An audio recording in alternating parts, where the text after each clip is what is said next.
हाँ भी मोदी कहते अपना कुत्ता वापस लै गया। साले अपना तो कुत्ता वापस लै गया, साडा तो कबूतर वापस दे दे। आ तेरी गंदी मीडिया भौंकदी फिरदी कि साडा शेर वापस आ रहा, वो कुत्ता ही रहना वा। वो पहला तो तुसीं तरले लै लै के वापस लिया, वो 4 दिन साडे शेरां च रह के तो तुसीं हुण शेर बना दिता, वो कुत्ता ही रहना।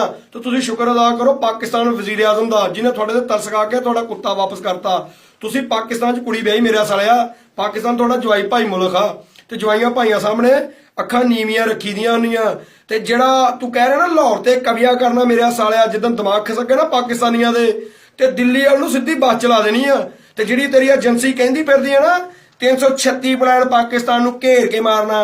आ गिदड़ा दा सुनिया ग्रुप फिरदा कहंदे शेर मारना, शेर थोड़े तो नहीं मारना। ते अपना वो खलारा जा चक के लै जी लोकल जिहा जहाज, पाकिस्तान च किसी कबाड़िए ने नहीं लैना ओनू।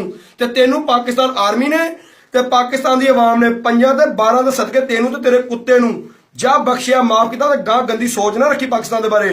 पाकिस्तान जिंदाबाद।